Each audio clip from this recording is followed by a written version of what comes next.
আসসালামু আলাইকুম। Breaking news. যারা ১৮তম শিক্ষক নিবন্ধন পরীক্ষার্থী রয়েছেন বা যারা ভাইবা দিচ্ছেন, আপনাদের জন্য অনেক বড় সুখবর। বর্তমানে শিক্ষক শূন্যপদের সংখ্যা ৮০,০০০ প্লাস। প্রায় ৮০,০০০ শিক্ষকের শূন্যপদ পাওয়া গিয়েছে এই ই-রেজিস্ট্রেশনের মাধ্যমে বা ই-রিকুইজিশনের মাধ্যমে।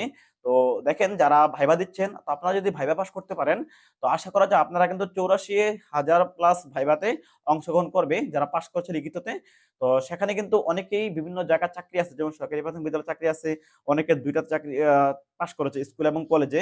অনেকে কলেজে চাকরি হয়ে যাবে। আবার ভাইবা শেষ হইতে নিয়োগ হইতে কিন্তু অনেকে আবার অন্যান্য সরকারি চাকরি পেয়ে যাবে, অনেকে বিদেশ চলে যাবে। সবকিছু মিলে কিন্তু আপনার ৫০,০০০ এর বেশি প্রার্থী হবে না। তো ইতিমধ্যেই কিন্তু ৮০,০০০ শূন্যপদের সংখ্যা পাওয়া গেছে। এর মধ্যে প্রায় ৩,০০০ এর বেশি শিক্ষা প্রতিষ্ঠান শূন্যপদের চাহিদা দেয়নি। তো যারা বর্তমানে ১৮তম শিক্ষক নিবন্ধনে লিখিত পাস করেছেন, ভাইবা দিচ্ছেন, তো আপনাদের জন্য এটি অনেক গ্রেট নিউজ, অনেক বড় সুখবর।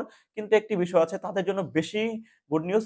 যারা ভৌতবিজ্ঞান, আইসিটি লেকচারার এবং ইবতেদায়ী মৌলবি বা মৌলবি স্কুলে মাদ্রাসায় যে মৌলবি শিক্ষক, তাদের জন্য অনেক বড় সুখবর। তাছাড়া আছে চারুকারু শিক্ষা। এই সেক্ষেত্রে আপনার শূন্যপদের সংখ্যা অনেক বেশি এবং প্রার্থী পাওয়া যায় না। তো আপনি যদি দেখেন বাংলা, ইংলিশ এক্ষেত্রে তো প্রার্থীরা সমান, সমান হয়। অর্থাৎ যতগুলা প্রার্থী ততগুলা সবার চাকরি হয়ে যায়। কিন্তু ভৌতবিজ্ঞানের প্রার্থী পাওয়া যায় না। আইসিটি লেকচারার প্রার্থী পাওয়া যায় না। তাছাড়া হচ্ছে আপনার মাদ্রাসায় সহকারী মৌলবি বা ইবতেদায়ী মৌলবি এগুলো শিক্ষক খুবই কম পাওয়া যায়, চারুকলার শিক্ষক কম পাওয়া যায়। তো তাছাড়া বর্তমানে যতই না হোক না কেন, আপনার যে কলেজ লেভেলে কিছু শিক্ষক বাদ যেতে পারে, তাছাড়া কিন্তু স্কুল বা মাদ্রাসা সবারই চাকরি হওয়ার সম্ভাবনা রয়েছে। আমি যেটা বললাম সর্বশেষ ৫০,০০০ এর মতো প্রার্থী কিন্তু ফাইনালি হবে শূন্যপদ। আর বাকি কিন্তু ওই ৩০,০০০ এভাবে বাদ যাবে বিভিন্ন কারণে। তো সবকিছু মিলায়া দেখেন ৮০,০০০ শূন্যপদ এটা আরো বাড়তে পারে। তো যারা চান্স পাবেন তারা কিন্তু সকলেই চাকরি হওয়ার সম্ভাবনা রয়েছে। তো আপনারা যারা ভাইবা দিচ্ছেন আপনারা কিন্তু টেনশনের দরকার নাই। এবং আপনাদের অনেকেই এটা দুর্ভাগ্য হতে পারে যে ৩,০০০ এর অধিক প্রতিষ্ঠান শূন্যপদে চাইতে দেয়নি। এখানে কারণ আছে, যেহেতু আমি নিজেও একজন শিক্ষক, এখানে অনেকগুলো প্রতিষ্ঠান আছেন যে তাদের যারা প্রতিষ্ঠানের প্রধান আছেন, তাদের ভাই, ভাতিজা, ভাতিজি, আত্মীয়স্বজন কি করে ওখানে গেস্ট টিচার হিসেবে আছে।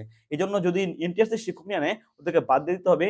ওই নিজের লোকদেরকে শিক্ষক হিসেবে রাখার জন্য বা গেস্ট টিচার হিসেবে রাখার জন্য তারা কিন্তু ই-রেজিস্ট্রেশন করে না বা ই-রিকুইজিশন দেয় না বা শিক্ষক শূন্যপদ চাহিদা দেয় না। এজন্য কিন্তু ওই প্রতিষ্ঠানে সবসময় শিক্ষক শূন্যপদ লেগেই থাকে। এবং যারা এনটিআরসি পাস করেছেন তারা কিন্তু নিয়োগ পেতে সমস্যা হয় বা নিয়োগ পাচ্ছে না। কারণ ওই প্রতিষ্ঠান প্রধানদের স্বজনপ্রীতি হওয়ার কারণে।